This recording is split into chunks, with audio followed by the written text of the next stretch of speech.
So welcome those online and just a few people here, but at least giving a little warmth to the room. So thank you very much for your presence.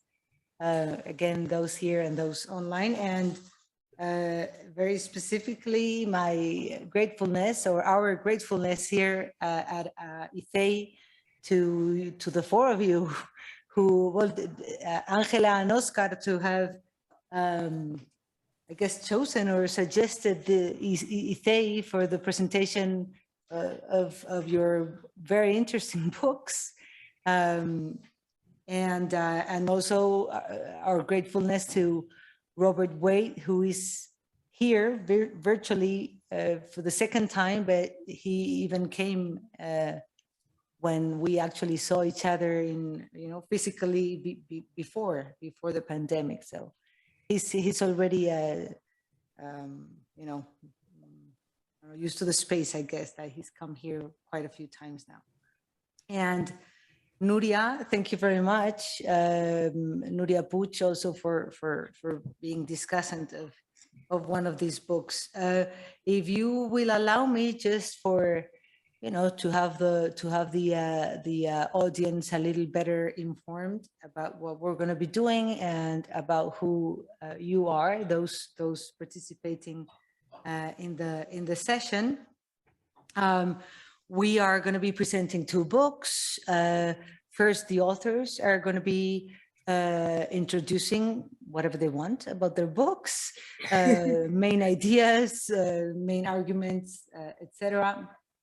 And first, Óscar Calvo González will be presenting his book, and then Ángela García Calvo, and then that will be followed by the interventions of Nuria Puig, who's going to be discussant of Óscar's book, and Robert Wade, who's going to be the discussant or commentator of Ángela's book.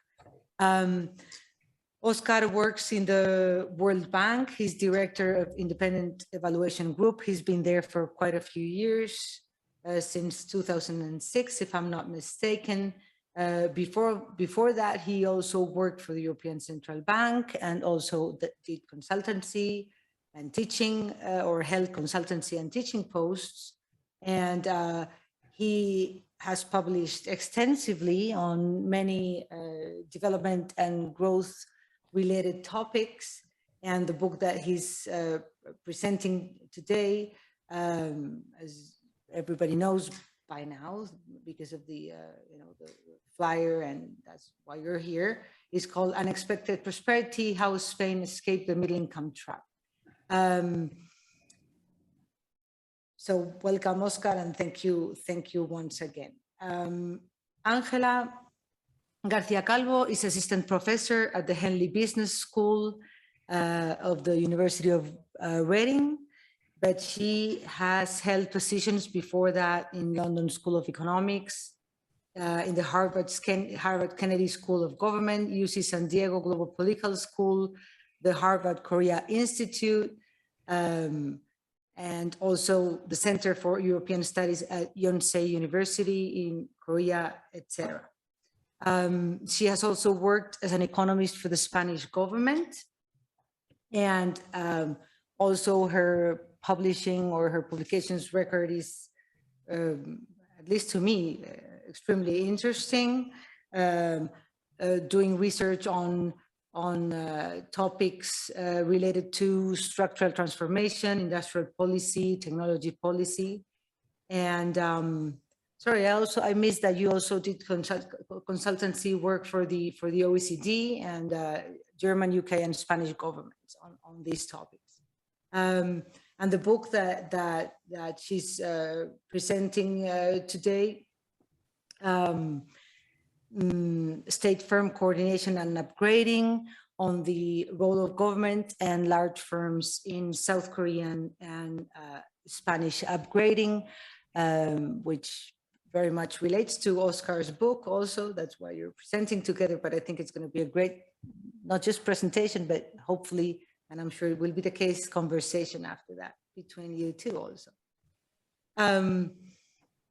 As for Nuria, Nuria Puig is a full professor of economic history here at Complutense University. Between 2014 and 2017, she was visiting professor at the Ohio State University. Early on, when doing her doctoral thesis, she did research on industrial relations in Germany, but then has moved on to studying effects of foreign direct investment in Spain, and also the history or growth strategies, better said, of family capitalism, Europe and Latin America. She has also published extensively on the topics mentioned, and I think there's no need to justify why she's a great discussant for Óscar's book, given Nuria's trajectory in researching the history of Spain, participation of corporations and so forth and so on in this history. So also welcome to you, Nuria, and thank you very much. And as it's usually said, last but not least, I welcome Robert Wade yet again, Professor of Global Political Economy at the London School of Economics. He was Leontief Prize for advancing the frontiers of economic thought in 2008. His book that I still use in my teaching about East Asia, Governing the Market, Economic Theory and the Role of Government in East Asia's Industrialization, won the American Political Science Association's award for Best Book in Political Economy. He has worked at Sussex University, the World Bank, Princeton University, MIT, Brown University, and he has done extensive political economy research and field work in many places, including, as he usually says himself, even within the World Bank and the IMF. So welcome, Robert. I think that's good enough for this introduction. I don't want to rob any more time from your contributions to the session. And if that's okay with you, we may proceed. First, Óscar, followed by Ángela, and then we'll have the discussants. Thank you very much. Thank you. Thanks to all the organizers and the panel members and the audience, of course. It's a real pleasure to be here. I will be speaking for only about 10, 12 minutes, and I don't have slides, but I did want to start with a personal reflection on why we may want to look at Spain and South Korea's economic trajectories, both in a comparative perspective and on their own. So in my years working on development, I have never met a single practitioner on the ground who told me that the country they are working on was easy, or that the challenges of that country were straightforward. Quite the contrary. Everywhere I have been to, one way or another, the conversation always turns to how difficult or complicated the political economy of the place is. Now, if these practitioners are new to the job, they may try to persuade you that the country they are working on is objectively more tricky than others. But after they move around, they come to a common view. Each place is particularly difficult for their own set of reasons. So this sentiment, I've heard in many forms, but one that stuck with me is this one. Someone once said to me that the opening line of Tolstoy's Anna Karenina, all happy families are alike, each unhappy family is unhappy in its own way, could be rephrased as follows. All rich economies are alike, each poor economy is poor in its own way. So please indulge me, and let's call this the Anna Karenina principle in economic development. Now, this is meant as a recognition of the value of local context and to convey the idea that borrowing solutions from abroad won't work. So it's well-intentioned, but the problem is that it is misguided. Not in the punchline, that each poor economy is poor in its own way, but in the setup to the joke. All rich economies are alike. If one thinks that all rich economies are alike, chances are that one thinks that all rich economies became rich by following the same path. Now, these two propositions are, of course, not the same, but in my experience, they often go hand in hand. Now, even if one recognizes some differences in the paths followed, often the drive to search for common elements is so strong that it results in highly stylized accounts of the development process. And if there is one path, even if stylized, then it pays to just focus our attention to the prototype, to the most successful case. Why would you want to learn anything from the silver medalist if you can just learn from the gold medalist? Now, the problem with this mindset, which I call the winner takes all attention, is quite simply that it ignores a great deal of variation in how the current set of advanced economies pulled it off. This is the reason why it is important to explore how different advanced economies grew rich. When one looks closely at the development path of, say, South Korea or Spain, one realizes that there are many features that simply do not fit the highly stylized version of events. This Anna Karenina principle, and perhaps unintentionally, also leads us to focus almost exclusively on the question posed in Acemoglu and Robinson's book, Why Nations Fail, which is, of course, a critical question, but equally critical is the question of how nations succeed. And what's interesting about South Korea and Spain is how they succeeded despite poor starting conditions and long odds, something which I will come back to in a minute. Now, even if nobody truly believes the Anna Karenina principle, there are still many and persistent misunderstandings of how rich economies develop. We are lucky to have in this panel Professor Wade, who throughout his career has been setting the record straight on how development actually happened in East Asia. Now, these misunderstandings are sometimes intentional, but sometimes they are not. And either way, they are hard to dispel. Sometimes it's just simply that attention has really focused on some aspects and not others of the growth record of a country. What people know about Spain's economy, at least internationally, tends to be associated with failures, high unemployment, limited innovation, etc. And the Spanish economic historiography is heavily focused on explaining the reasons for those failures. As an aside, when I was writing the book, and I would share with my colleagues that I was writing something about the Spain's path to success, they would say something like, oh, Spain is a very interesting case, but surely you must mean that you're talking about Spain's failures, aren't you? So the problem with this, of course, is that you focus so much on explaining the failures, as I put in the book, where you're focused on the reasons for why the glass is half empty, it can be hard to notice how it got half filled in the first place. And as it turns out, the answers are a bit surprising. Now, before I come to the contents of the book and my own view of Spain's path to high income status, I have a confession to make. In the introduction, I compare South Korea's growth with that of Spain.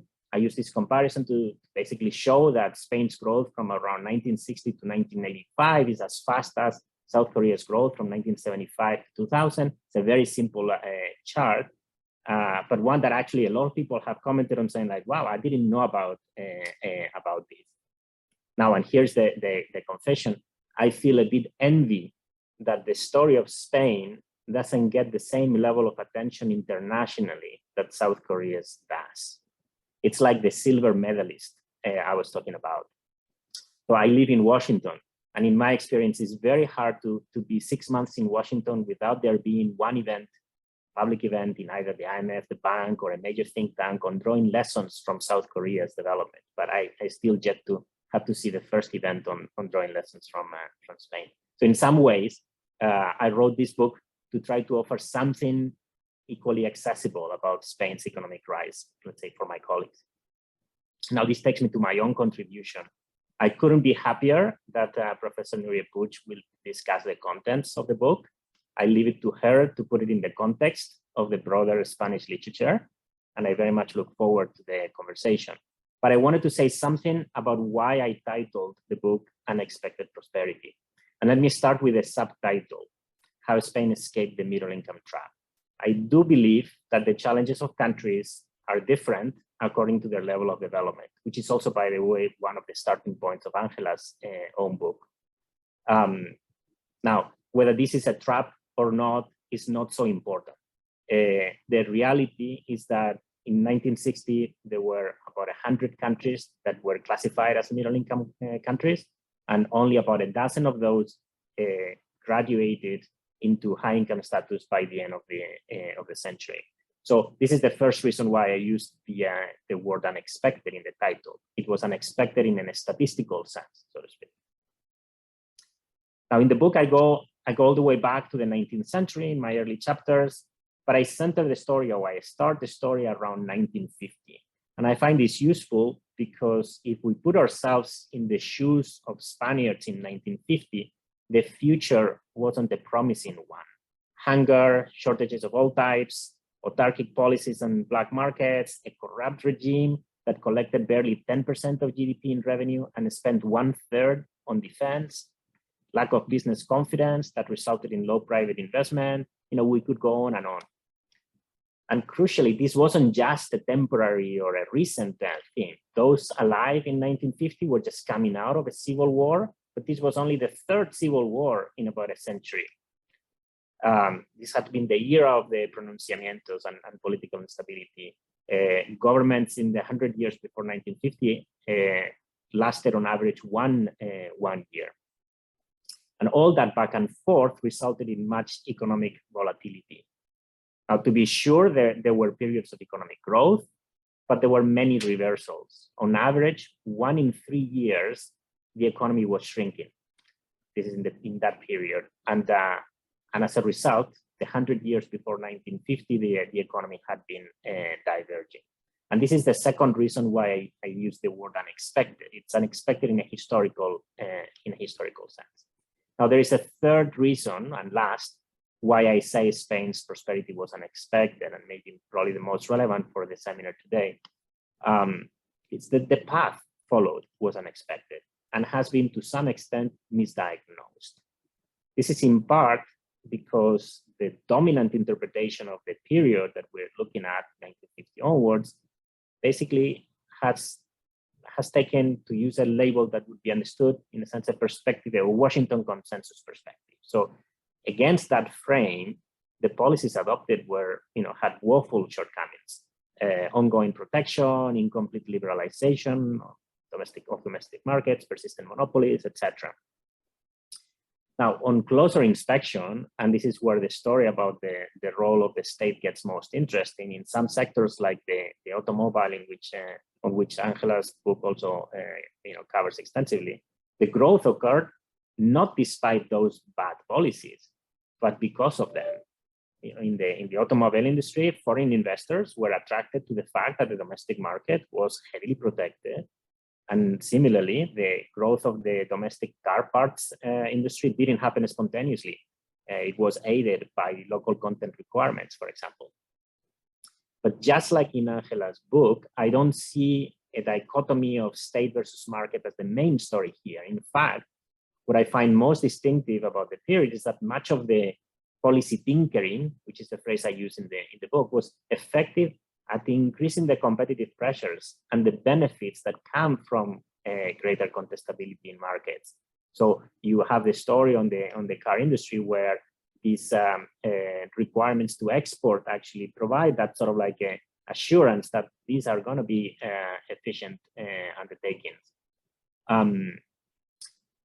Now, Spain's story is also particularly interesting in other ways, how stability, both political and macroeconomic, was achieved, why policy reforms were undertaken, where I think that the literature has exaggerated the role of economic instability and at the same time underplayed the role of political stability in driving the decision to undertake policy reforms. The role of Europe, not so much as a source of funds, which is sort of like the mistaken popular belief. And this is because actually Spain's takeoff happens well before membership in the EU, but as an idea that drives consensus in society about like what is the program, what is the in a sense the way forward, and the role of second best policies, like how did Spain break out of that? 10% of GDP of revenue collection. It's all through sort of like not sort of like a standard or first best policy, and the sustainability risks of transitioning out of a dictatorial regime. So I'm sure we will touch on some of these in the discussion. So I'll stop here, and thank you all very much for the attention. Over to you.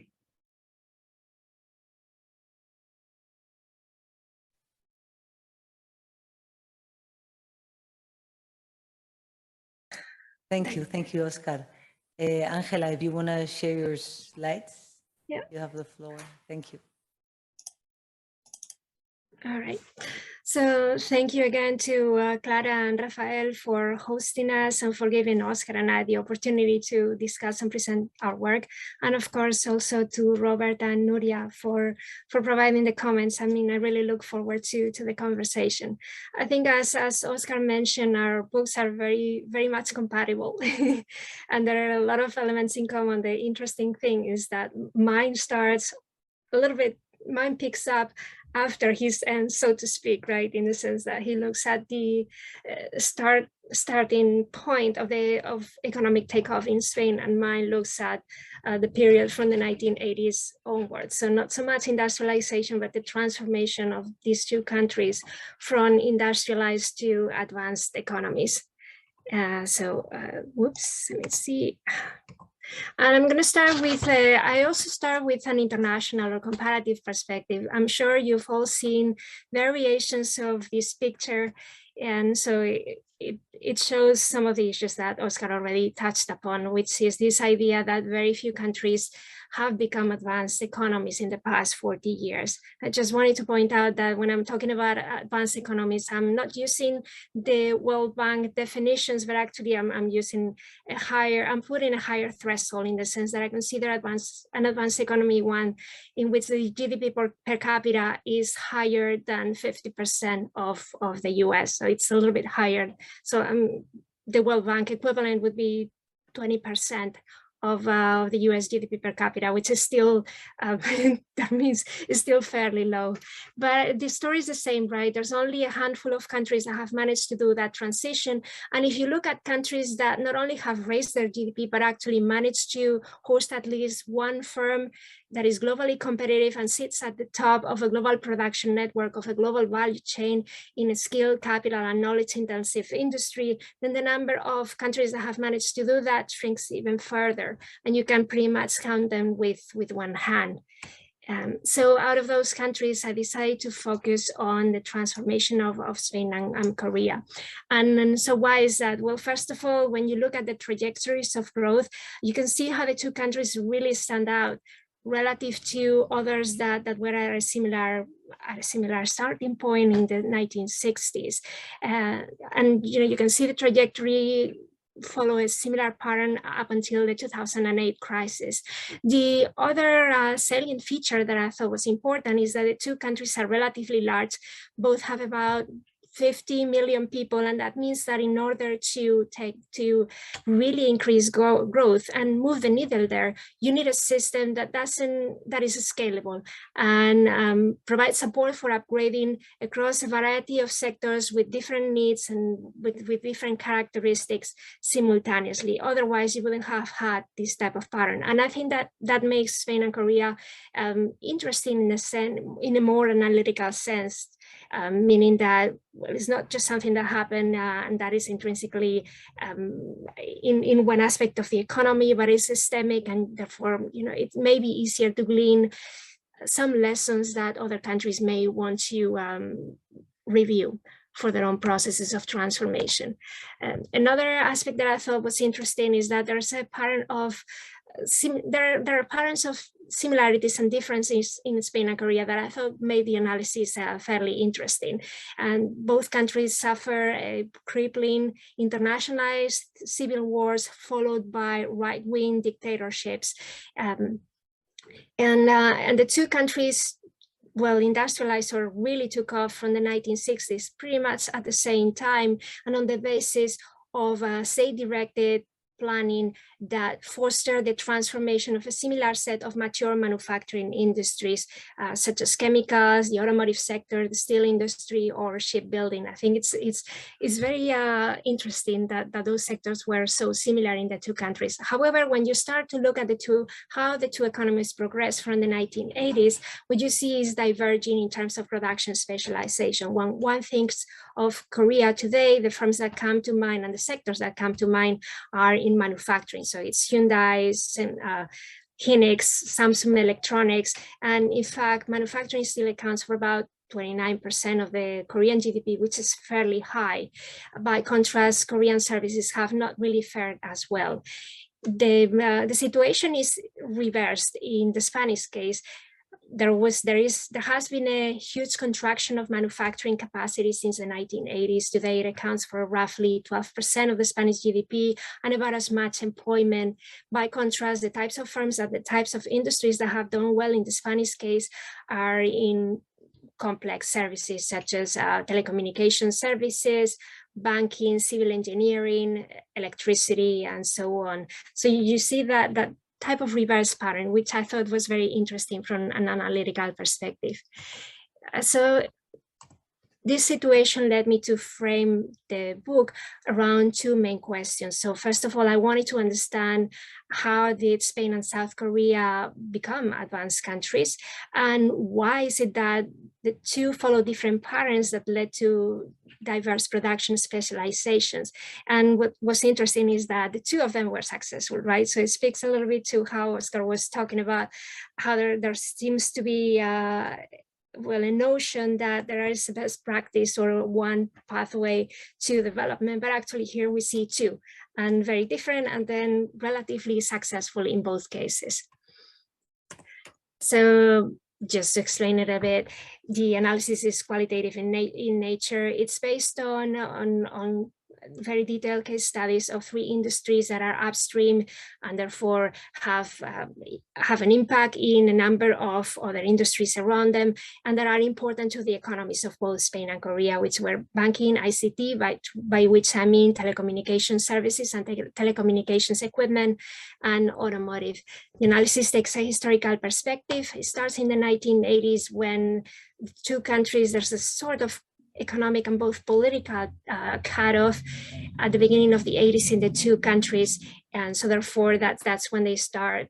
That was a good cutoff point to start, and so it goes on to 2021, which is when I submitted the manuscript. So the whole book covers the process of transformation and its long-term consequences, and it's a multi-level analysis, right? In the end, I'm trying to understand how the two countries became advanced economies, but then in order to do that, you have to account for how these very specialized sectors are organized and what are the institutional features that matter in each one of them. And then in the end, we're talking about sectors that are oligopolistic in nature.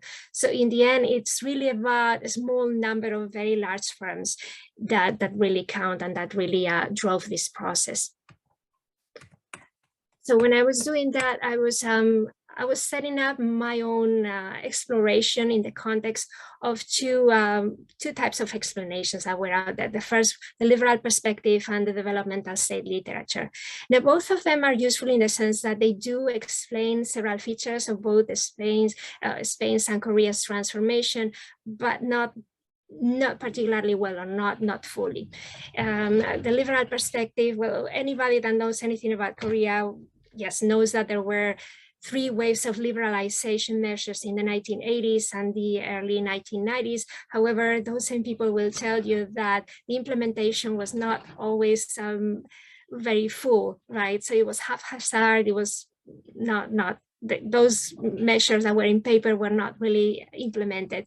Now in Spain, by contrast, it's true that a fairly homogeneous group of orthodox economists who had been trained at the Spanish Central Bank took over important decision-making roles in policymaking, and they came to dominate economic policymaking in the country for quite a long time. However, those same orthodox economists who publicly spoke against industrial policy, but at the same time protecting the banks from potential foreign acquisitions. They were protecting Telefonica as well.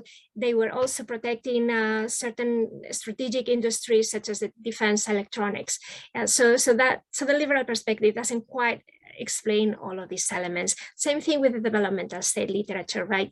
Well, that literature was based primarily, or is still based primarily, on examples of East Asian development. And well, in its origins, it was trying to explain the economic takeoff of countries like Japan, and then later Korea and Taiwan and so on. However, it was focusing on a period in the 1960s and the 70s when certain types of government policies were feasible. That was not the case after the 1980s, when we start to see those processes of economic liberalization. Then in the 90s comes the WTO. So there are certain instruments and there are certain ways of acting that were no longer feasible in the period that I'm looking at. The other thing is that because the developmental state literature has put so much emphasis on the transformational processes of East Asia, which are mostly based on manufacturing, well, there's no explanation about how a country like Spain, which specializes in services and sees a strong contraction of manufacturing, really went about transforming itself. And so that's something that I thought was interesting. You know, I wanted to, yeah. So overall, what was my argument? Yeah, like Óscar said, I completely agree that we need to overcome that dichotomy between state and firms, and that we need to look instead at interdependencies between the two actors. In fact, when I look at transformation in Spain and Korea, I would argue that it came about through a system of quid pro quo exchanges through which firms contributed to the fulfillment of public policy goals in terms of universalizing services such as telecommunications or electricity service, creating employment or maintaining employment, especially in the case of Korea, ensuring macroeconomic stability in the case of Spain, in exchange for favorable policies that enable firms to overcome their deficiencies and reach the efficiency frontier. However, this was a negotiated process between a set of firms in these key sectors and the government. And as any negotiated process, there's obviously going to be variation, and we see a lot of cross-national variation in these two countries. Now, I argue that variation was based primarily on three factors. The first one is where the backgrounds and the worldviews of the public bureaucracies in the two countries. Now, the literature of the developmental state puts a lot of emphasis on the role of public bureaucracies, and that's really true. And Spain and Korea have fairly competent bureaucracies already at the beginning of the 1980s. However, it's important to see that they had different characters and different specializations. The ministry that is still today at the top of the hierarchy, the ministerial hierarchy in Korea, is the one that looks at innovation, technology, communications. So that ministry has always been headed, or well, at least from the 1980s, has been headed by an engineer. And so that in my view leads to having a certain set of priorities, a certain worldview, and so it's obvious that Korea's policies have been consistent with that view. By contrast, in Spain, as I was mentioning before, it was the role of microeconomists. They were the ones that were in charge of policy making from the early 1980s, and so these were people whose worldview was also mediated by their background and the priorities that derive from their education and their relationships that they had built professionally. And so that led them to pursue different policy priorities. The second one is not exactly partly geopolitics, but also trade relationships, right? And different patterns of trade relationships with a different set of countries. In Spain, it's true that Europe provided the aspirational goal of what Spain wanted to become. There was a very widespread social aspiration to become European, which was somewhat of an abstract perception, right? But it means something in terms of values, in terms of standard of living, in terms of the way that the social safety net was structured in Spain, and the same in Korea, except that in this case, well, the models were Japan, or well, the models and the relationships were stronger with Japan and the US. So Japan was the country that had accomplished that type of transformation before Korea, so that it was the mirror in which Korea looked itself into.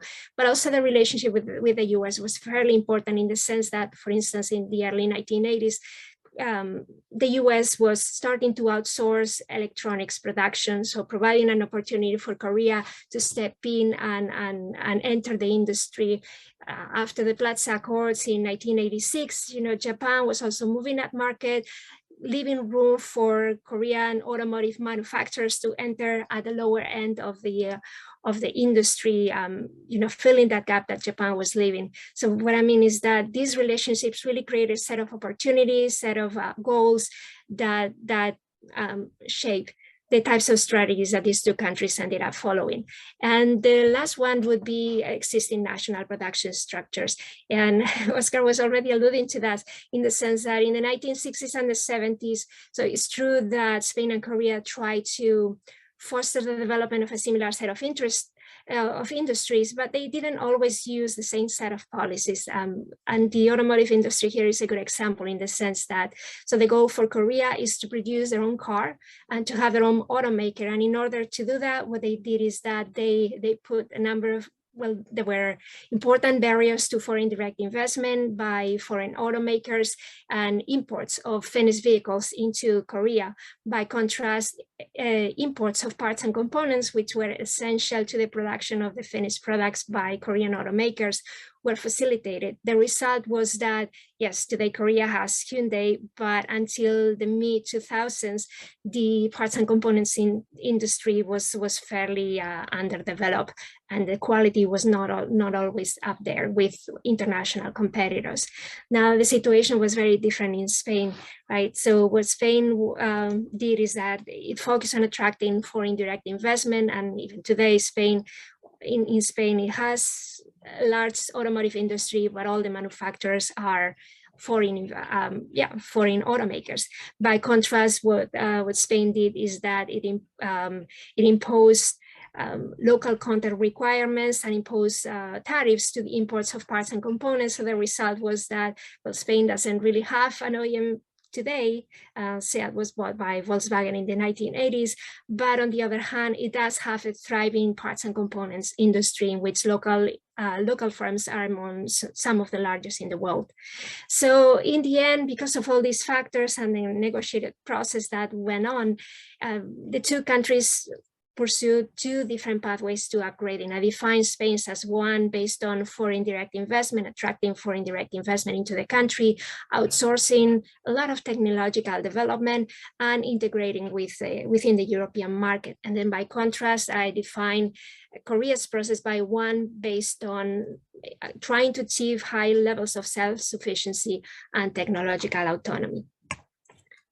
Now, so at the end of the book, I try to go back from this deep dive into these two countries and try to figure out what were the broader level contributing factors that enable these two countries to succeed, where so many others have failed. And I look briefly at a comparison with Brazil, which is an emerging economy that also had a dictatorship, also had industrial policies in the 1960s, 1970s, fairly large industrial sector and so on, and try to see what went on in Spain and Korea that hasn't quite worked out in a country like Brazil.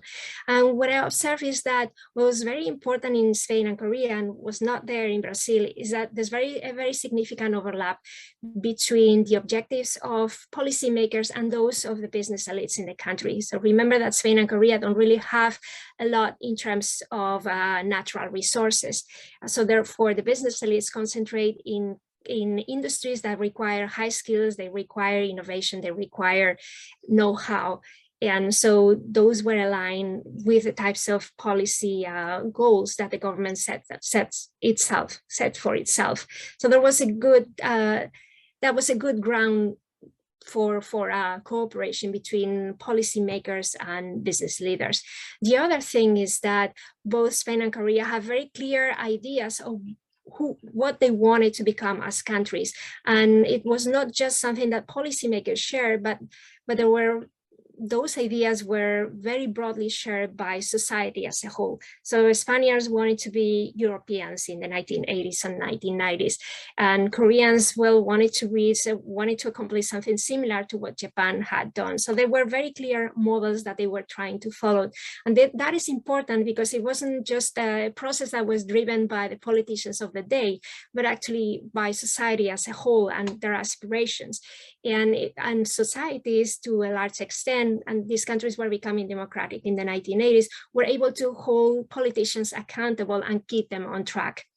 And then finally, these two countries make significant investments in a broad array of public goods, telecommunications, energy, transportation, ports, airports, you name it, education.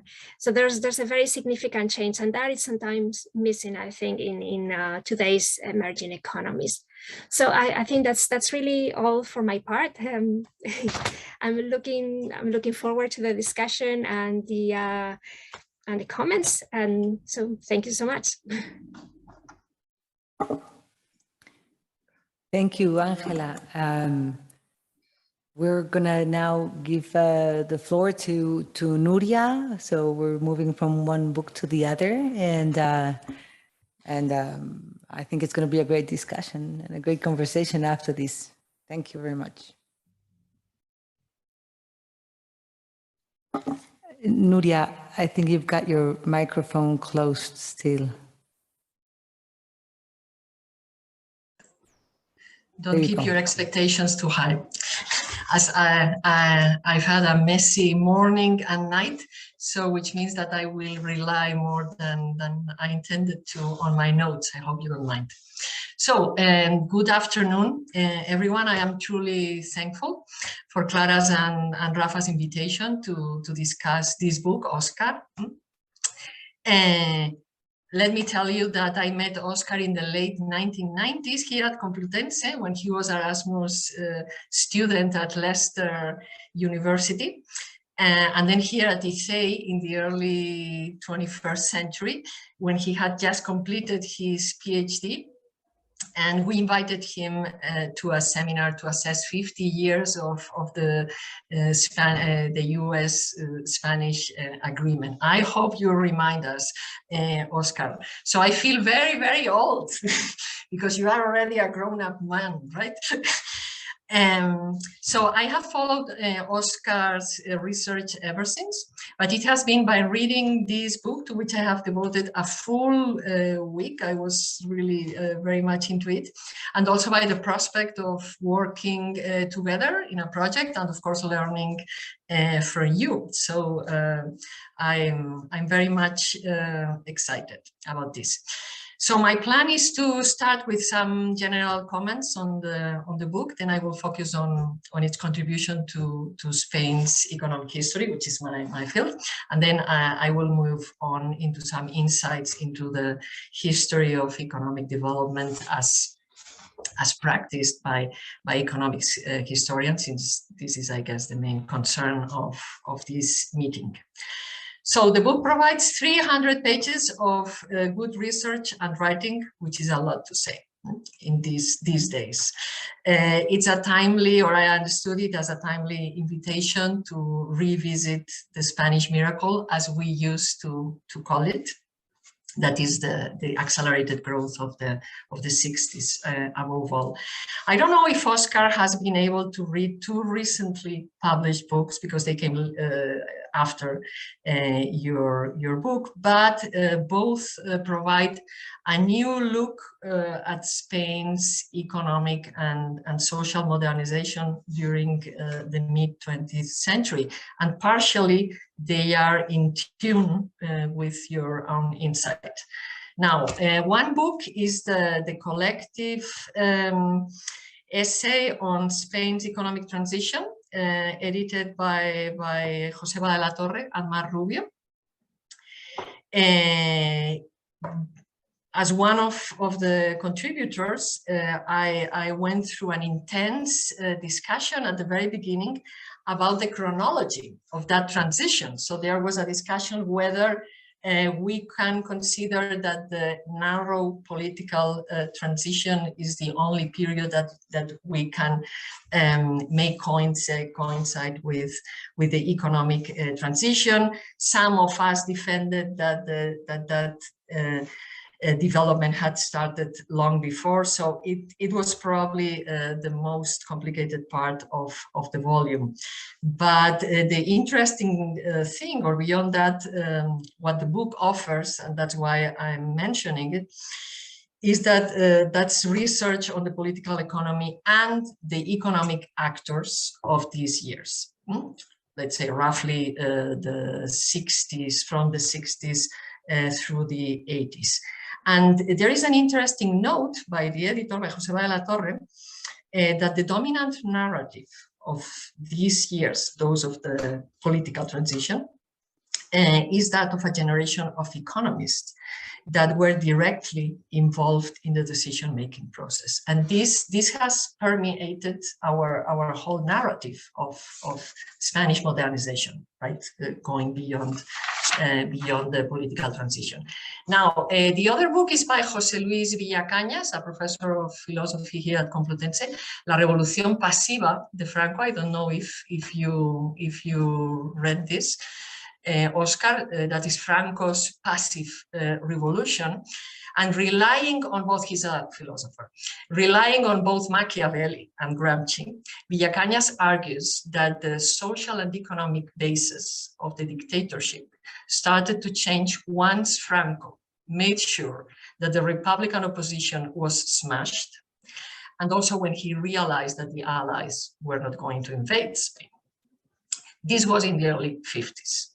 Villacañas' analysis, closer to our economic focus, of Spanish, what he calls Spanish Catholic capitalism, he describes it as weak after exploring agrarian change, tourism, migrations, and foreign capital.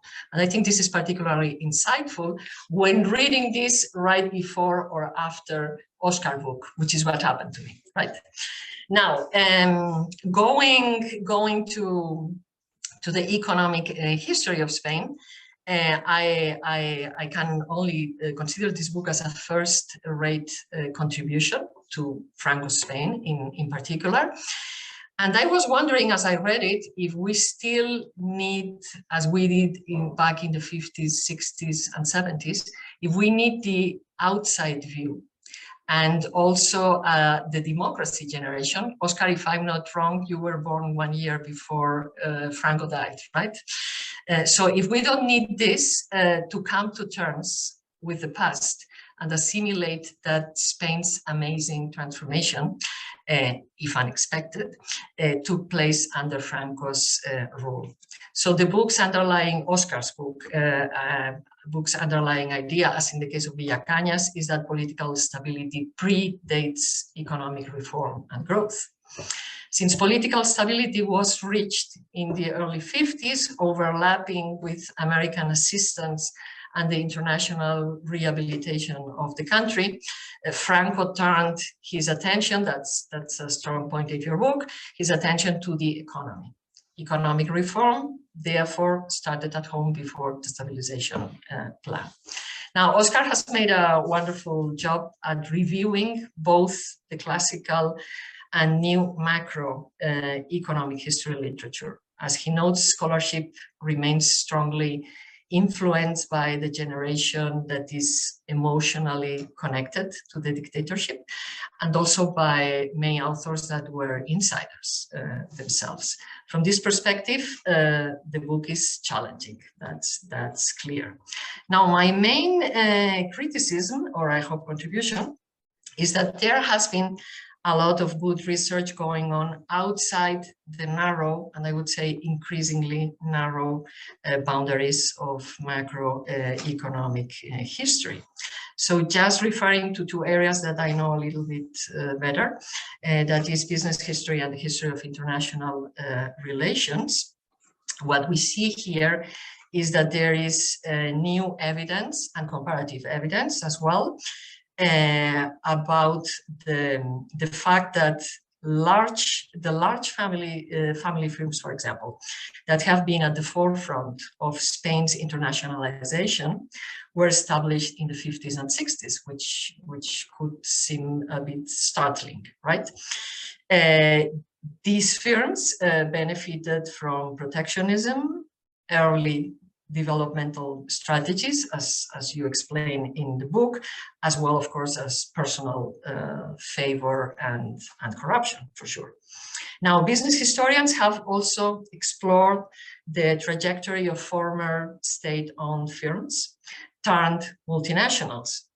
Although research has looked primarily at industrial companies such as the car industry, which is so central to your book, Óscar, this is changing, and over the past 10-15 years, there has been a growing interest in sectors as relevant as the food industry, tourism, health, cultural industries. So they all very, very relevant to what you call Spain's unexpected prosperity. Engineering, an industry that is of personal family interest to the author, is also a case in point, right? Most of the large firms were born under those circumstances in the second half of the 50s. Now, economic opening, growing contestability, as you call it in your book, this is a central argument, and business history, I would say, is good as understanding opening processes. So by paying attention to economic actors, one can learn a great deal about individuals, networks that build bridges and ensure the continuity of business even in the darkest post-war years of Franco's dictatorships. There are groups of people that we know nowadays much better, foreign, exiles, immigrants, local brokers that were key in many cases. But the price to pay, of course, was huge. As a prominent perfume manufacturer once put it, all the resources that firms had to devote to deal with Franco's bureaucracy and corruption, of course, were lost to research and marketing, among many other things, right? So the opportunity cost of irrational regulation and hyper-personalism was huge. Some things started to change in the 50s, though, and the big players were particularly happy with the fiscal reform that you examine in the book. Other reforms, which are not so well known, happen to encourage the rise, for example, of a brand new generation of entrepreneurs. This could be the case of a very relevant sector, which is educational books, for example, and relevant also from a social point of view. You also mentioned business schools, which could strengthen your argument, right? As most of them started to rise in the 50s. Now, what is relevant in this and many other instances is that in many areas, the formation and upgrading of technical and managerial capabilities, which is a central concern of business historians, accelerated in the 50s. And this would support your thesis, but also makes it less innovative or challenging, right? Which is not a bad thing. The same applies to recent research by historians of international relations. Those I know best have unveiled Spain's foreign links and assistance through the 50s and 60s. Just think of the relevance of US, French, and German contribution to the modernization of the military, of the armed forces and the military industry, defense industry. There is also the case of US influence on Spain's agrarian and educational reforms. There have been many PhDs going in this direction, which are fascinating, at least for me. Then there is the impact, this is an older topic, the impact of Spanish exile and migrations. and also the role of American-style foundations in Spain. Juan Marc, one of your characters, established his foundation in 1955 and became, which is important thing, a role model for other new modern entrepreneurial foundations that remain relevant nowadays. But in my view, the best contribution or the soundest contribution of this book to Spanish economic history is the long-term perspective, and also how you integrate politics and two topics which are political stability or lack of stability, and also violence. So I guess it's only a sociologist or organizational scholar, Mauro Guillén, the one who 50, of course, Guillén is relevant to your research as well, Ángela, but some 20 years ago he tackled this issue, I think, in a very innovative way. So happily, even among authors of economic history textbooks, we see that the idea of this broad long-term approach is gaining ground. And I'm thinking, for example, of Fernando Collantes, who has adopted this perspective. He considers that there is a transformative period that starts in the late 19th century, that is the first restoration, and ends up with the second democratic restoration, right? So growing attention, and this is also a strong point in your book, is being paid to the rise of the Spanish middle class, and whose expectations also contributed to shape economic policy. I think there is something very promising on all your mentioning the role of private family, middle class expectations. So I'm trying to be fast. As to the history of economic development, well, of course, the book, as already summarized by Óscar, has a clear framework on the trail of why nations fail. A book I don't like for many reasons, but that is very relevant, of course. So you use North and the others' concept of open versus limited access societies to conclude that Spain's path to prosperity went hand in hand with a change of the rules of the game.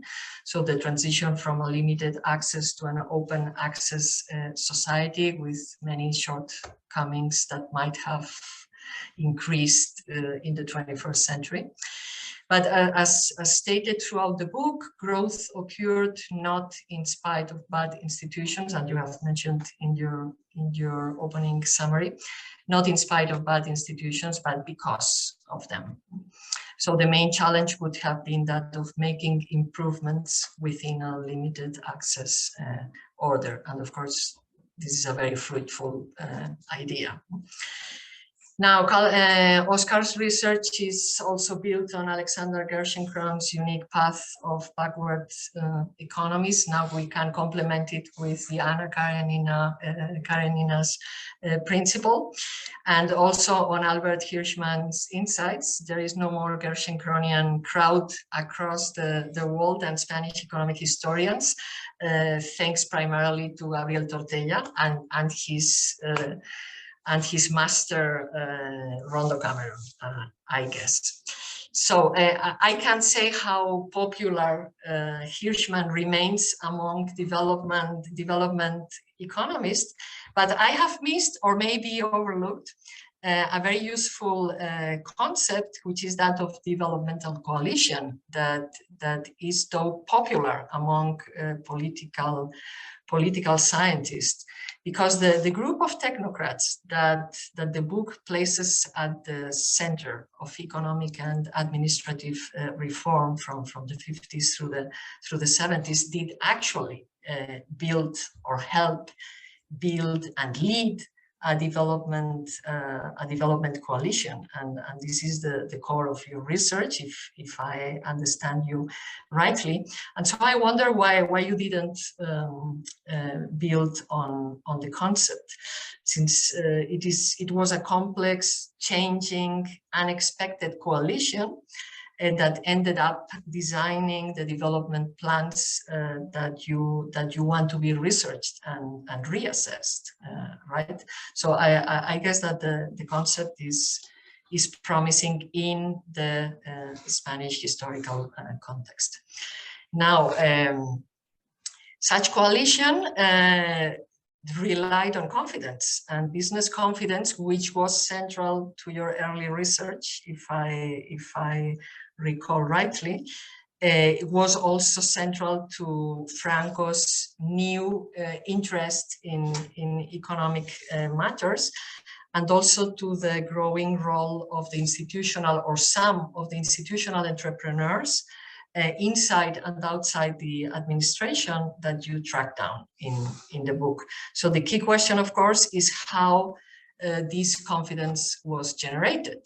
As another key question would be how that unexpected coalition came into shape.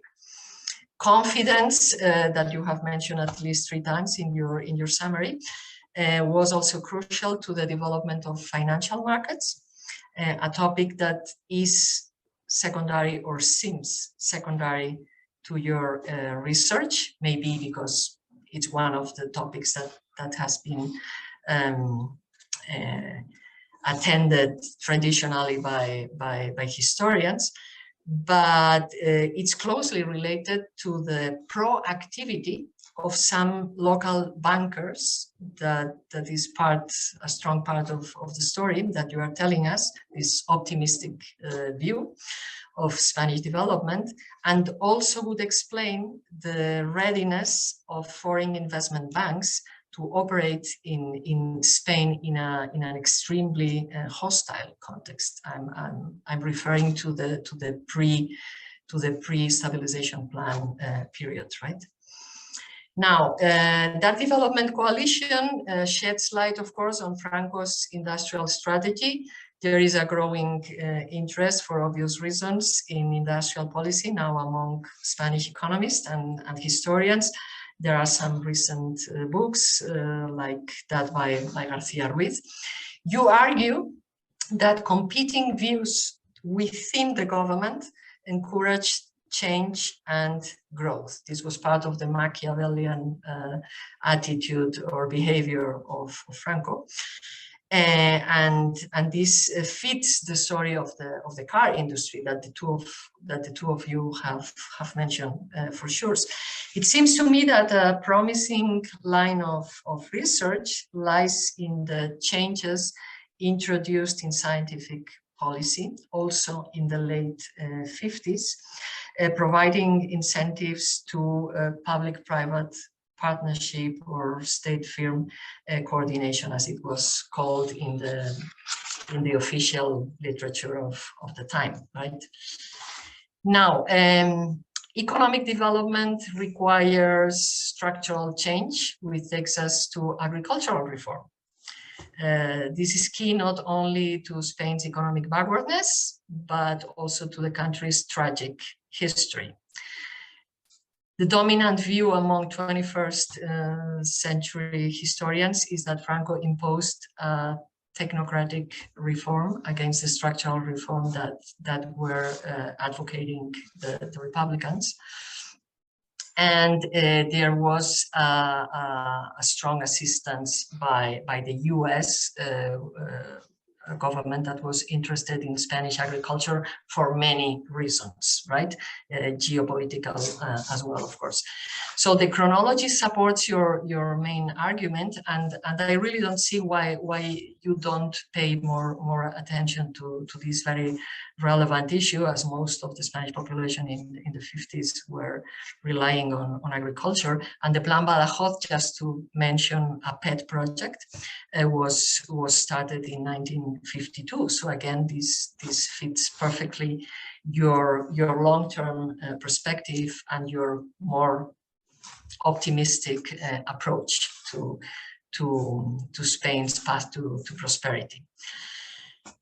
Good books provide good questions. This is what we tell our students and what we try to practice ourselves. And good books also provide ideas for further research. And Óscar's book is packed with such questions and ideas.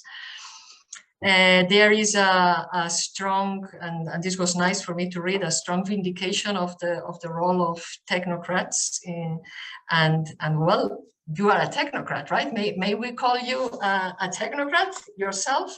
So familiar with the World Bank archives, and there you offer, you touch something which is very, very dear to me, of course, which is archives, and you offer some useful ideas to explore and to revisit the history of international aid and its architects. I like the way you mention in the book, and you have done this in your introduction as well, this Washington consensus mindset, which is contaminating everything, right? Also the early history of the World Bank, which was far apart from that mindset. I'm not sure about the potential of these fancy qualitative methods such as text mining that you use extensively in the book, but for sure new knowledge from the archives should be integrated into economic development research, and I'm sure that we would see a lot of progress. So just coming to an end, I think I've respected my time. I want to thank you, Óscar, and also those that have brought us here, for a book that was a pleasure to read. And this is difficult to say these days with economics books or economic history books. So I enjoyed your sweeping references, your respect for archival research, your many personal insights, your light tone at many instances, your good writing. But I would like to thank you above all for reminding us, as very few economists do these days, that economic progress is neither universal nor inexorable, which is something that we also try hard to ingrain in our students. So this is all I had prepared for today, but I'll be glad to discuss to you today or any other day on a book that I think it's a milestone, and it is very, very honest and very fruitful, I'm sure. So thank you. Thank you very much, Nuria, for all your insights and your comments. And now we're going to give the floor to Robert Wade to comment on whatever he wants, but mostly Ángela's book. Thank you.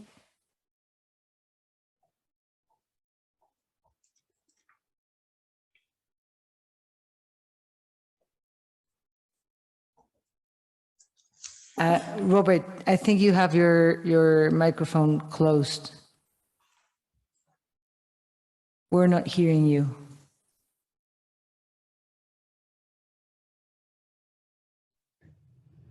No.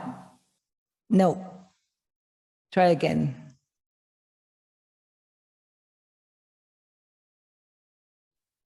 Can you hear me now? Yes. Okay. Can you hear me, see me? Can you see my slides? Yes, we can see the slides and see you and hear you. It's all set. Okay, so many thanks for the invitation. I found this book, Ángela's book, a very impressive study, in particular because of the way that it focused in on the interaction between states and firms. And that may seem obvious, but in the literature, there tends to be a body of literature which focuses on firms, on global value chains, and and then there's a separate body of literature, often called the developmental state literature, which focuses on states' capacity, state actions, and so on. I did wish that, wait a minute, let me see. I did wish that that I had read Ángela's book before I had written a whole lot of what I have written, such as Governing the Market, which was focused mainly on the state side. In fact, most of what I've written has been focused on the state side, and has kind of put to the side the question of state firm coordination or non-coordination. So I want to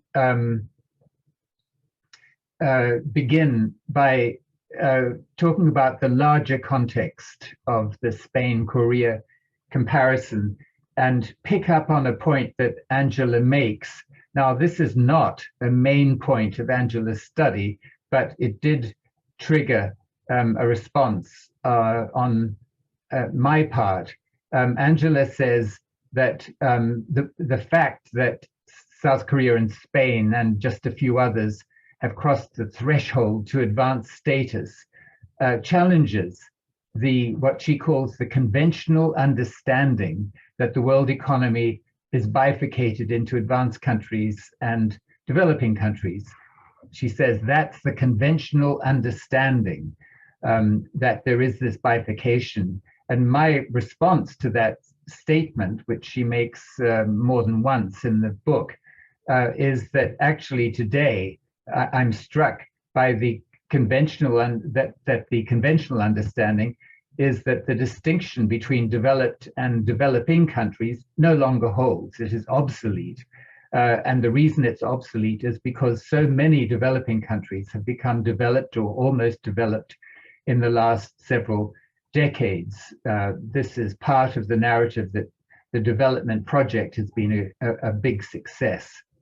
And just to illustrate what I mean, here is Robert Zoellick in 2010, then the president of the World Bank, declaring that the distinction between developed and developing countries is obsolete. And here are more examples. Hans Rosling, 2018, saying there is no gap between the West and the rest. This is not controversial. These facts are not up for discussion.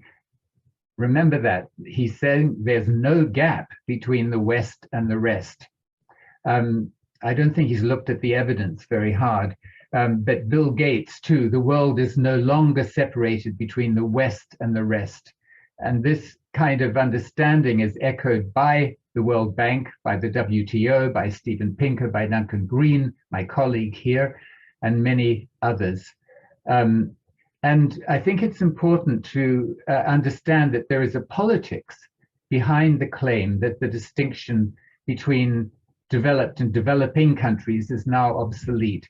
And the politics, at least some of the politics, has to do with the very red-hot, toxic issue in the world trade governance regime of special and differential treatment, SDT. And the point is this, that the US, Western countries, and actually also some low-income countries are all very concerned to stop what they call emerging economies as distinct from developing economies, emerging economies like China, Brazil, India, to stop them, these big ones, from claiming access to special and differential treatment in trade negotiations.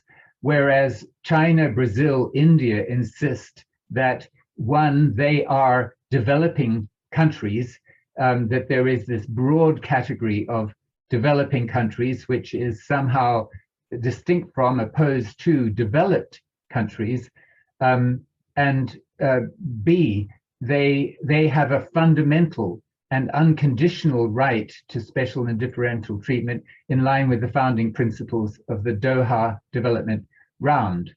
During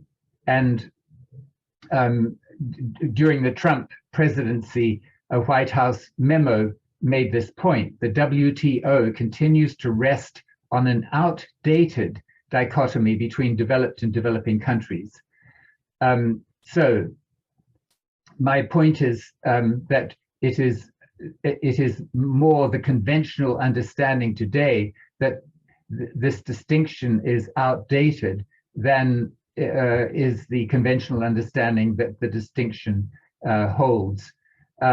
So what I want to do in order to put the cases of South Korea and Spain into a much bigger perspective is to provide some evidence, and I'll go through this very quickly, that the world economy does continue to have a two-tier income structure, and especially if you take out China.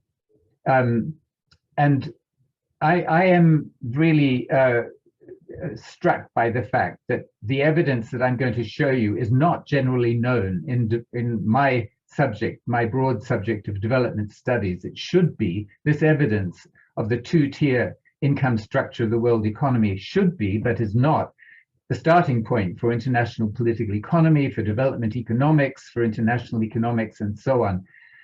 Okay, so the first piece of evidence I'll show, just to make this point about the world economy continuing to be in a two-tier structure, income structure, involves breaking the world economy into 7 regions of the South, but excluding China, and then to take the average regional income as a percentage of the average income of the North.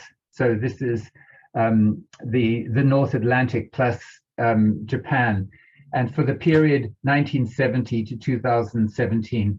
Now, if catch-up was going on, you would find some regions moving in their average income relative to that of the North from the lower left upwards to the upper right of this chart. Instead, what you see is this. You see basically, remember this is excluding China, that these 7 regions have not caught up at all from 1970 through till this is up to 2017. They've remained flat. At this regional level, there's no tendency to income catch-up. And it's striking that if you look at the relative incomes, the relative average incomes of the 7 regions in 1970, and then look again at the relative incomes in 2017, there's very little change in the ranking of regions over that time, and they simply don't catch up. The striking point of this chart is that the percentage of regional income in the South relative to the North in 1970 is much the same as the income, the percentage relative to the North in 2017. There's been very little catch-up.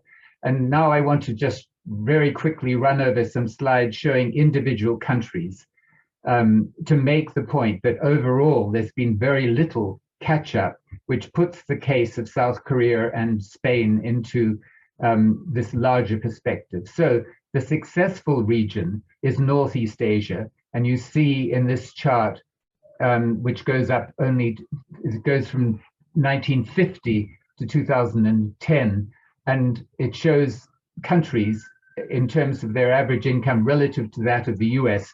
The previous chart showed relative to the North. This shows relative to the US.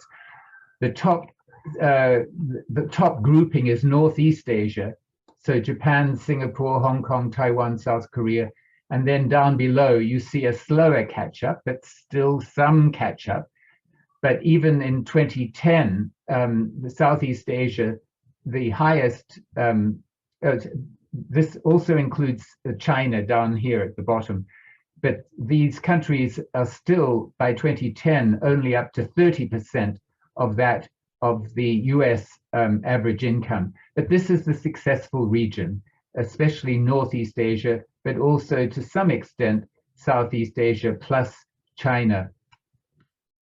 But look now at the other regions. Latin America, no catch-up, no appreciable catch-up. And in 2010, the highest ranking countries in Latin America, only at 40% that of the US. South Asia, flat, no catch-up.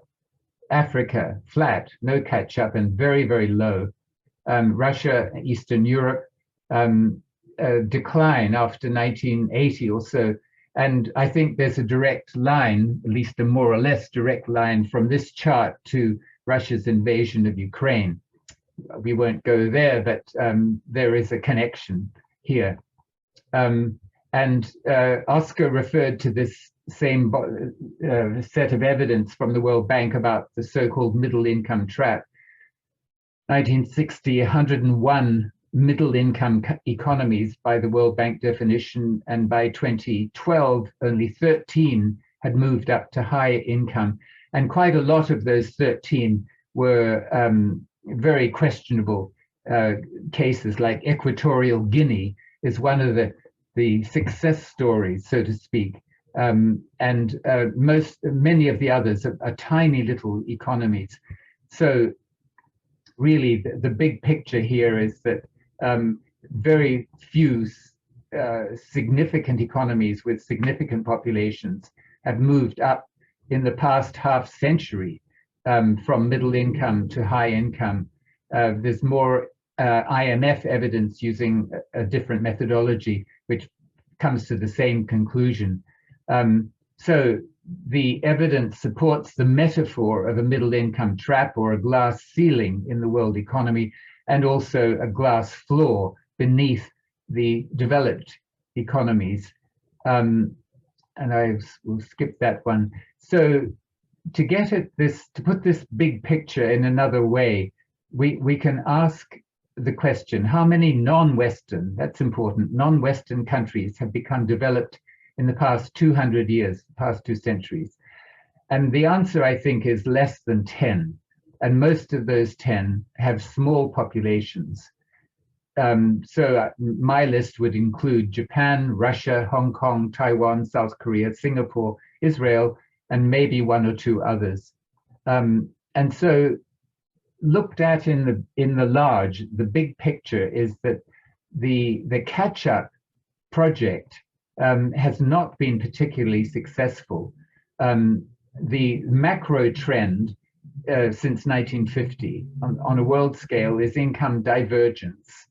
But then there's a meso trend with pockets of income convergence between countries in, one of them is countries in Southern Europe, including Spain, and also to some extent Eastern Central Europe, catching up with Western Europe. And the second convergence pocket is countries of Northeast Asia catching up with the Western average.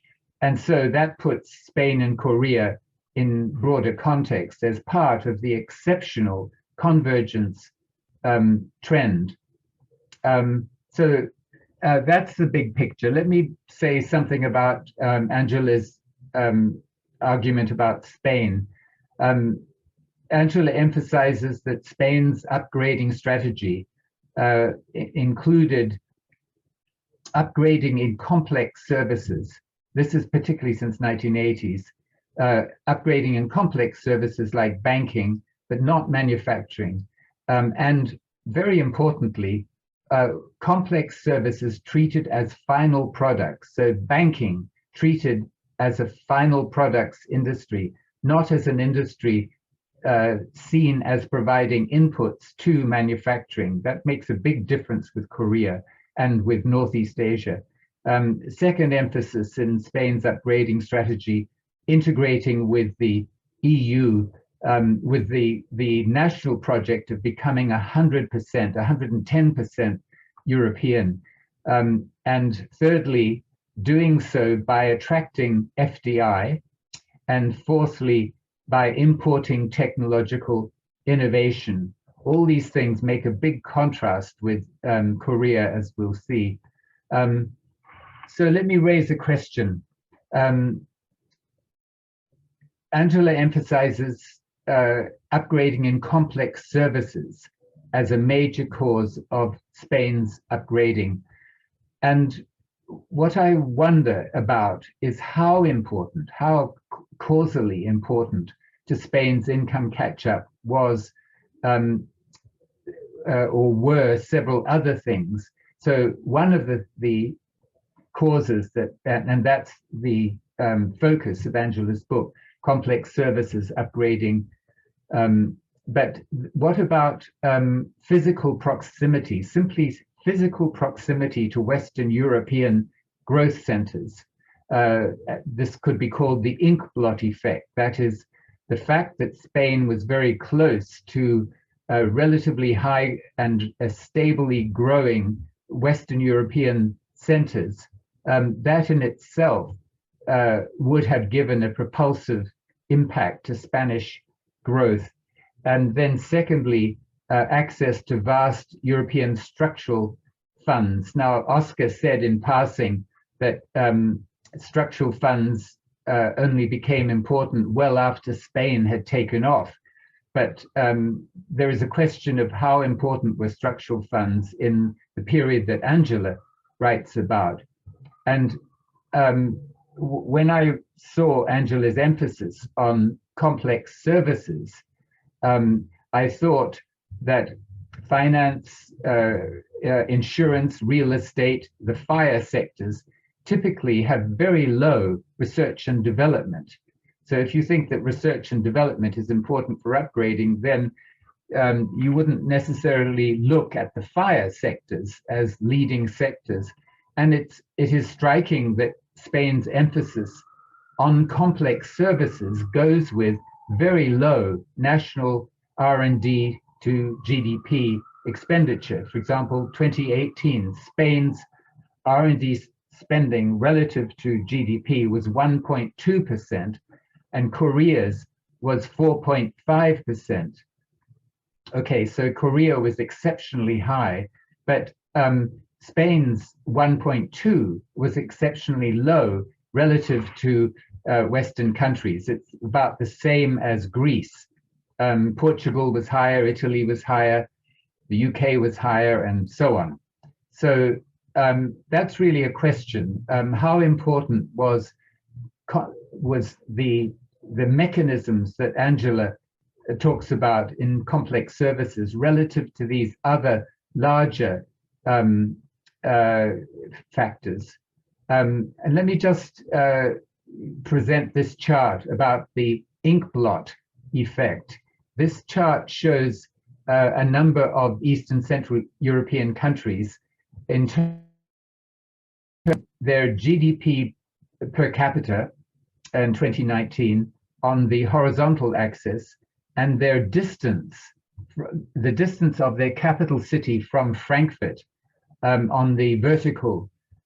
And you can see the basic tendency, it's fairly strong. That is, countries that are further away from Frankfurt, these countries have lower per capita, that are closer to Frankfurt have higher per capita income. And one of those countries is the Czech Republic. That is one of the high income countries in Eastern Central Europe, is the Czech Republic. But even the Czech Republic is locked into low value added parts of the value chain. And I'll just illustrate this with reference to two charts. This first, the functional specialization of German manufacturing averaged over 2003 to 2015 in terms of the relative value added in different parts of the smiley curve, the value chain. So you can see that value added in German headquarters in R&D is much higher than value added in German production, and also value added in German logistics and support services are much higher than in German production. Why? Because German production, so much of German production, wait a minute, German production is done in the periphery of Western Europe, such as the Czech Republic. And you can see that value added in Czech Republic production is much higher than value added in the headquarters or the support services of Czech manufacturing. So there's complementarity between Germany and the Czech Republic, and Germany and the other parts of the East and Central European periphery. There's complementarity, but it's complementarity that keeps Germany at high income and the Czech Republic and the other parts of the periphery on relatively low incomes. Let me make some remarks about the UK. Since the 1980s, the UK, like Spain, has become predominantly a service-based economy. And like Spain, the FIRE sectors, especially finance, banking, insurance, real estate, are considered more as final products than as inputs to industry. The UK growth has slowed over the past 3 decades by more than other G7 countries. Wealth, income and wealth inequality has soared, both class inequality, vertical inequality, and regional inequality, especially regional inequality. And there's a link between specialization in high-value services and regional inequality, because high-value services concentrate in big cities. London is full of high-value services, but service jobs in the smaller centers tend to be low-paid, part-time, and precarious. And my question is, to what extent has Spain avoided the unequalizing distribution effects of a service-based economy? Let me make some remarks about Korea as I come towards the end. The Korean upgrading strategy, as Angela makes clear, has emphasized complex manufacturing, and it emphasizes self-sufficiency in manufacturing investment and innovation. When I lived in Korea and did research, this was around about 1979, 1980, I often heard the Korean motto, "We never learn anything twice." That is, we learn it once and then we do it. And the third element of the Korean strategy treats, as I've emphasized, treats complex services such as in finance as inputs to complex manufacturing, not as final products. So it doesn't evaluate.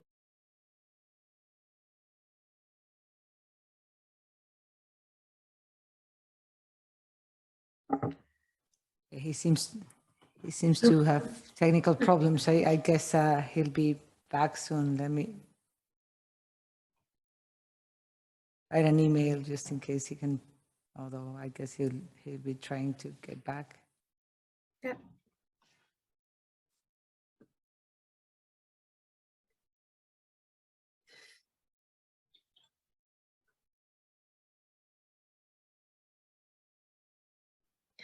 Lots of points there about the international context.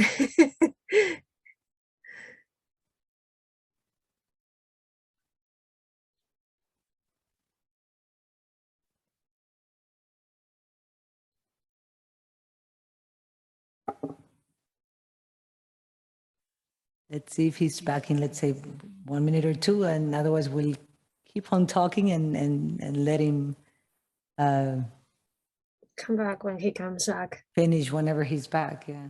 Yeah.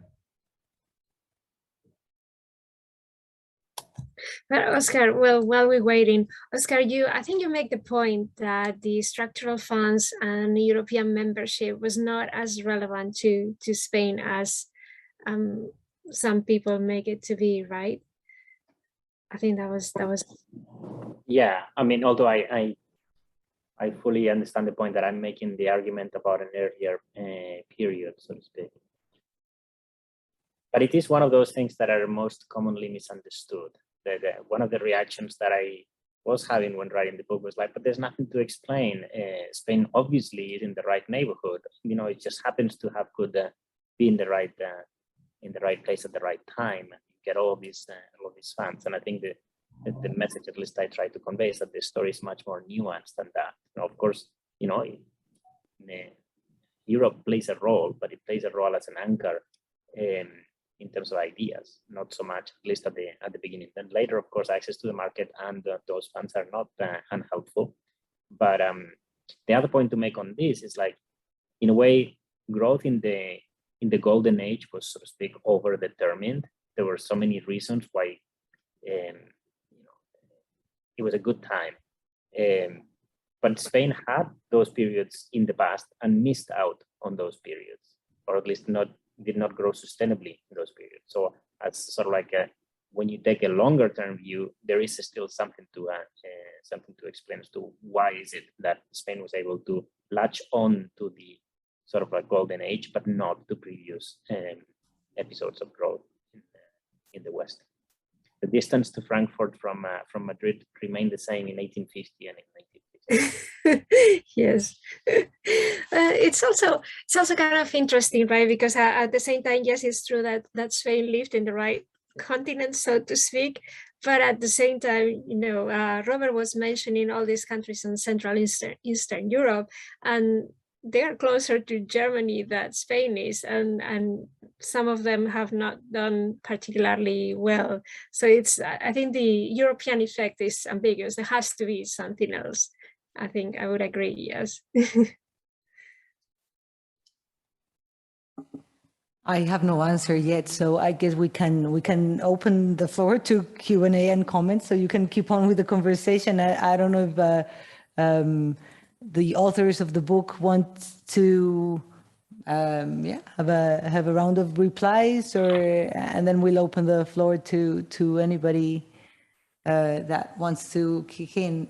I'll be looking at my email in case Robert needs help, but so Óscar first, since Nuria is present, and then Ángela, hopefully with Wade in the room.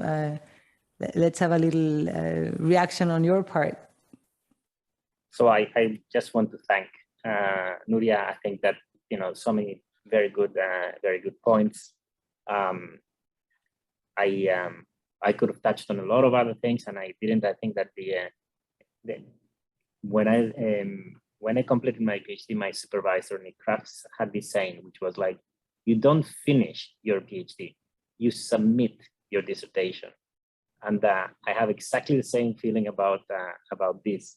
It's been in the making for way too long, and I had to, personally, I felt that I had to submit it. There's also like word limits in it that one has to keep, but like there's so many things. I think agriculture clearly could have done a more thorough job. The question of like, how was confidence sustained, I find particularly intriguing. How the development coalition, which is true, it's a very useful concept, came to be, but also how it sort of like played over time. I think the many questions that I think we need a lot more archival evidence as well. And I think it is one of the problems. I say in the book that I think the period is both too old to be relevant to say to my colleagues, because when I explain about this, they say, well, but nothing in the world economy of today is like it was at the time. So why would I even pay attention to this? So it's too old to attract attention, but it's too recent because the narrative is still dominated by people that were part of the decisions, that had like sort of relatively limited evidence base. And then we don't really have that much archival sources. So I'm very happy that Nuria mentioned the use of the archives that I do, because in my mind, they change at least, some important aspects of why, say, the reforms in 1959 were adopted. And also I think because of the period, it's like, I don't think there is a biography, for example, of Ullastres in Spain. This is in a sense shocking to me that, you could go on and do a biography of Ullastres, but it would be so much easier if a lot of these building blocks were out there. Maybe they were difficult people to actually research, although it's a very interesting character.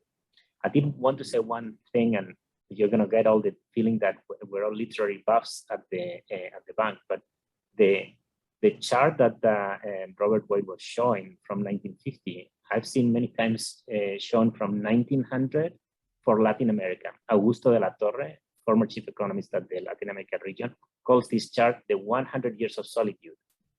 The Latin America has like a 100 years of like, it started at 30% of US per capita income, and 100 years later, you're at 30% of US per capita income. Anyway, I'll stop here.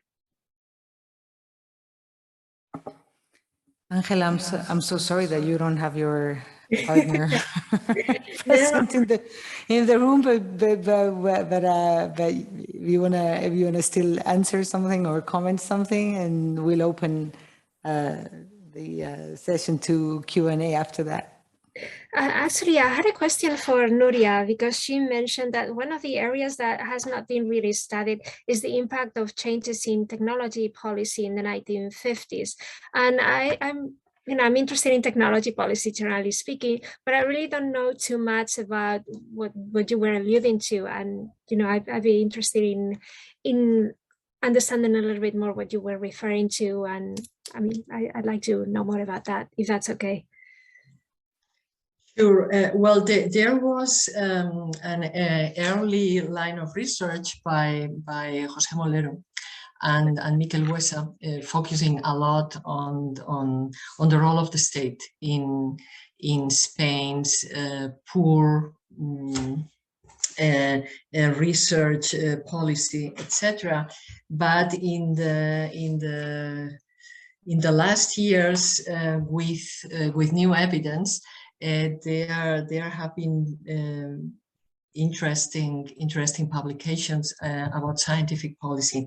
Now, even if the evidence is harder to get, as the necessary period that you need in order to go to the archives is passed, what you can look into is all the contracts, for example, that were signed by private firms with the government and the many ministry commissions that were built, and I think this provides, well, at least in the chemical sector, which is one I know, it provides a completely new view, or in the pharmaceutical industry. So as early as the late 50s, and this is why I mentioned that to you, Óscar, there was a proactive policy on the side of some firms.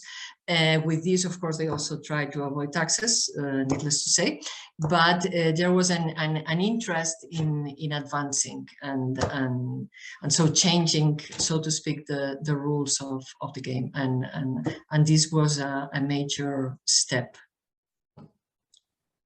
But historians of science, like Sanz, I guess you know him, they have published extensively on this, but above all, it was looking at policy making. Not so much. We know comparatively less about the role of firms. Mm-hmm. And since business history has been advancing a lot because of the availability of sources, and also because research is more productive in this field now that we have the general picture, even if the general picture needs to be challenged periodically, as Óscar has just done. So it's much more productive research in other areas, and this is quite promising. The technocrats, now that you refer to Ullastres, Óscar, you know that most of them have donated their archives to the Universidad de Navarra, not the public one, but the private one, and there is a lot of work to do there. I don't know how interesting their documents are, but I guess just the reconstruction of all these could bear fruit in the near future. Thank you. I think we have Robert back, although I still don't, I mean, his name has appeared in the list. Robert, are you there? I guess he's just Looks like he's trying to connect. Yeah, that's how it looks. Mhm. As soon as he does, we can go back to him. Francisco Javier has, so I'm going to open a round of Q&A while Robert tries to reconnect. So first, Francisco Javier, I would also like to ask a couple of questions, and we'll move on from there. Thank you.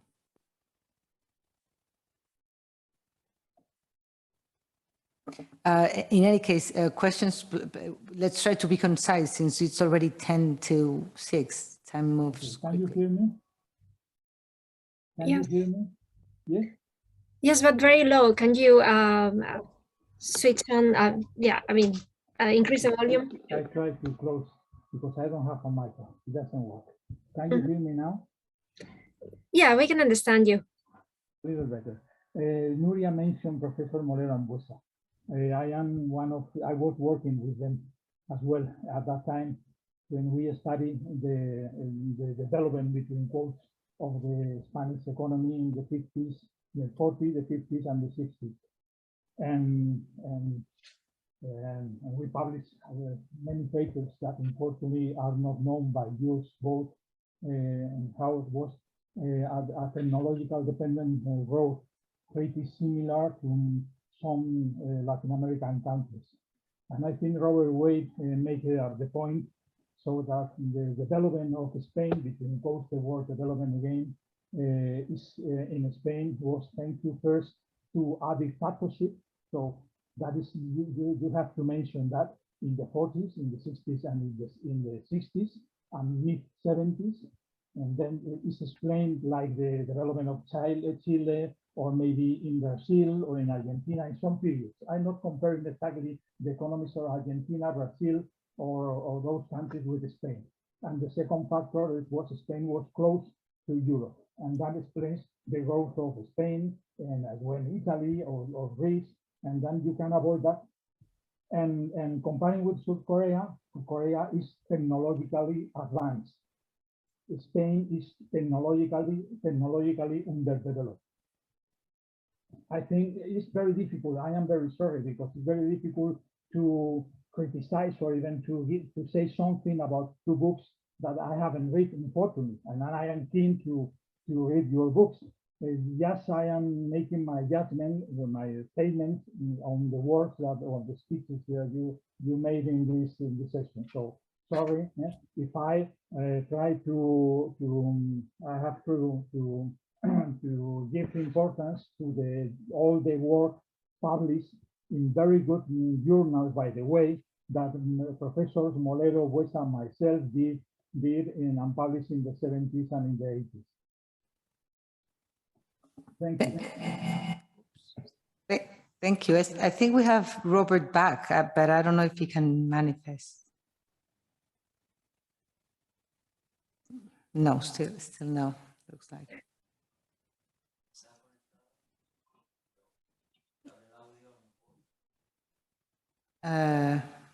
Yeah, but he must be hearing me, and if he's not opening the audio, it's because he can't. I'm just guessing. Jump in whenever you want, Robert. If you can hear me, just let me tell you that you can jump in whenever you want. You can interrupt us. So yeah, let me if that's okay with you, ask a couple of questions in my privilege of hosting the event. I'm sorry, Oscar, that I have very little to say about those years because I know very little about the history of economic history of Spain. I'm a little more focused on more contemporary times, and so I have a couple of questions, but I'm sure either of you can address them.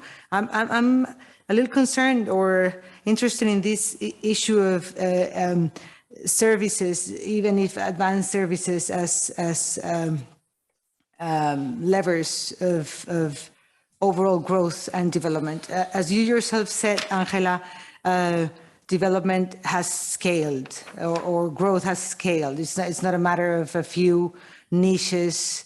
It's something. It looks like something else at a macroeconomic level. including distributional issues, as Óscar treats in his book, and so forth and so on. So my question would be, so you see no problem in Spain's deindustrialization? It's a very direct question. Is there, why would it be that everybody's talking about industrial policy these days? Are we just, is it all ill-conceived, or is there still something to, think about in those terms? I'm sure Óscar also has some insight on these, being an expert in Latin America, who has also tertiarized in a different way, but still. And another question that it's very similar, maybe, I guess, has to do with foreign capital, with foreign investment. Isn't it more difficult to institute those sort of bilateral trust relationships on which the quid pro quo negotiation and win-win kind of process rely?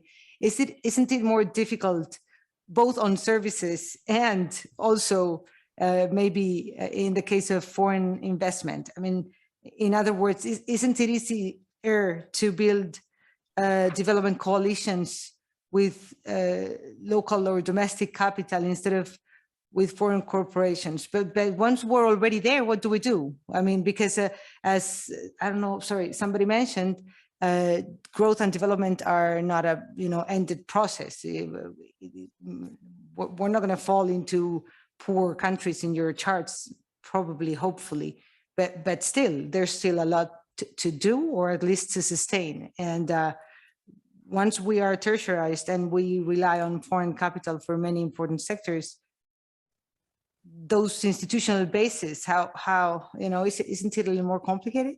How do we address that? Okay, yeah, I'll take that. So I'll start with the second question about FDI. So yes, I agree with you that it's a lot easier, and that's probably more fruitful to establish those relationships with local firms that with foreign investors.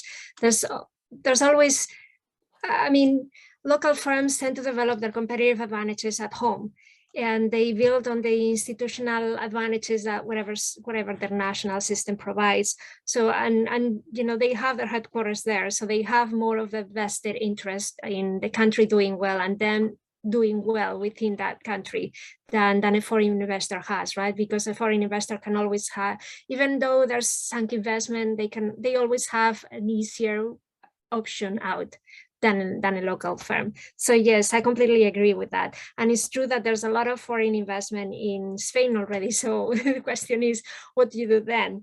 But I think some of the Spanish industries have done relatively well, and automotive is an example of that. When I was doing my field research on automotive, and I started with Korea, I expected Korea to say that they were doing fantastically well, and then I expected Spanish automotive industries to say that it was a very dismal situation because, well, they depended on foreign investors to decide whether they were going to keep investing in their facilities in Spain as they were transitioning to electric vehicles, for instance. And of course, there's so much competition elsewhere in Europe and elsewhere around the world. And the funny thing is that I didn't find that. Actually, some of the large automotive suppliers were doing really well. They were expanding a lot. And the thing is, they had actually managed to leverage that foreign investment in ways that were advantageous. So the fact that there are so many OEMs in Spain has enabled Spanish parts and components providers to develop those trust relationships over a period of several decades. So they, as the value chains have started to, well, as value chains started to develop in 1980s, 1990s, the Spanish producers first used those already historical relationships to expand, right? To be closer to their OEMs, not only in Europe, but also in Latin America, and then later in Asia and so on. And they've actually done very well. And also as they're transitioning, as the industry is transitioning towards the electric vehicles, they've continued to do very well because the OEMs are more willing to outsource certain parts of the value chain that are now a little bit less of their central focus, as they need to focus their efforts on developing, say, batteries, for instance. The largest automotive parts components firms in Spain are in things such as structural elements, right? So the metal structure of a car or the interior of a car, and those are not changing all that much. Before, it used to be the OEMs that designed them. Now, because they're focusing all their money on developing batteries, they're a lot more willing to co-design with their Spanish providers, and they're taking advantage of the opportunity. They've invested a lot, they've expanded a lot, and they're taking the risk and they're taking the opportunity. So FDI is not always bad, and I was actually happily surprised to see that some of the Spanish firms have been able to leverage those relationships with different firms to take advantage of that. That said, on the issue of whether services can be a lever of growth for the long term, yeah, I would agree that you also need manufacturing. Clearly, I don't know if you're familiar with the work of Susan Berger, for instance. She has a book about manufacturing in America, and she argues that very eloquently, this idea that in the end there's a lot of innovation that comes out of manufacturing production, and not just the big level manufacturing, but actually process production and know-how. And that, especially when you're talking about upstream industries, then it percolates to other industries around it, and it generates a lot of employment, a lot of jobs, and so on. Whereas services, not so much. And especially as we're seeing now, yes, even the largest firms now, which are platforms and technology firms, they tend to generate a lot of low value added jobs. Think, for instance, of all the global delivers around Spain, but not so many of the high quality, high skill jobs. So that is certainly a concern for a country like Spain. But it's also, of course, concerning when you're really focused on manufacturing, as Korea is, right? So they're experiencing the opposite type of problem, which is that as technology is changing and industries, again, think about the next generation of semiconductors, which requires massive amounts of capital, or the transition to electric vehicles and so on. As those industry paradigms are shifting, manufacturing industries are not in a very easy position to either, right? So there's a lot of risk on betting on one technology, and then that technology not being the one that the market focuses on. There's also a lot of investment. Yeah, there's a lot of investment, there's a lot of risk, and there's no guarantee that that's going to generate both growth down the line. And not only that, but even in countries like Korea, where manufacturing still accounts for a large percentage of GDP, employment is not there anymore because of automation. So in Spain, manufacturing accounts for about 13% of employment, and in Korea is about the same. So I don't know, it's a complicated matter. I don't think that affects the fact that whether industrial policy is important or not, because industrial policy is about trying to foster competitiveness in high skill, high capital, and value-added industries. And those are not necessarily manufacturing. It's called industrial, but it doesn't necessarily apply to manufacturing alone, right? It can also apply to service sectors. So I think I'm speaking too much, but I don't know if Óscar has any more to say about that, or anybody disagrees with what I'm saying. No, thank you. Thank you very much. Óscar. Maybe just a few seconds. I know we're out of time. So, I mean, I think Ángela gave a superb explanation of how these things are very nuanced. But so I did want to go back to one thing that Nuria said earlier. I want to caveat also that, in my case, the book actually finishes well before this period. But Nuria mentioned something that, you know, some of the trends of, like, say, increasing competition or contestability, you know, may have actually receded in the 21st century. And I think that in a way is the worry that I have. So I'm not so much from the angle of deindustrialization, but from the angle of, like, yes, you see a slowdown in productivity growth. That's very, very clear already from the late 80s onwards, but it like really declined significantly. You see a decline in the complexity of, say, the export basket of Spain. So it increases over time, and then it starts to decrease. So there are a few things that that in a way are worrisome, need to be paid attention to. I did want to say though that some of this is actually quite difficult because the database is actually not there. So because of these services, these are not well captured in many cases. So that complexity data is not there. You know, I worked on Latin America for a long time, and in Latin America you find Spanish firms everywhere on so many different sectors, from water treatment to restoration of historical buildings to different types of energy to financial management systems. You know, so El Corte Inglés has this sort of like a firm that is spun off and sells to countries, you know, the software to run the financial management system of the public sector in different countries. And so there's like a lot of in a sense, not innovation, but like creativity that is there, that it doesn't really fit into some neat boxes of like you know, industrial traditional innovation, for example. Let me stop there. I know we are really short of time. Well, thank you. Yeah, we've used already 2 hours. If there's any really pressing questions that anybody wants to ask, otherwise we will let you go. I don't know, I'll write to Robert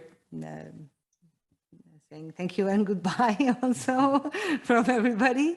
And thank you very much, the 4 participants, and also the everybody who attended the event. Thanks again, Óscar and Ángela, for those 2 great books. And here we are at ICEI for whatever you need. Okay, so thank you. Thank you. Just want to say that I got an email from Robert Way saying that just now. He was saying that he was trying to reconnect, but he was unable to. So he said, enjoy the workshop. So okay, we'll thank him by email. And well, I hope we see you soon at some other event or occasion. And goodbye for now. Thank you. Thank you. Bye.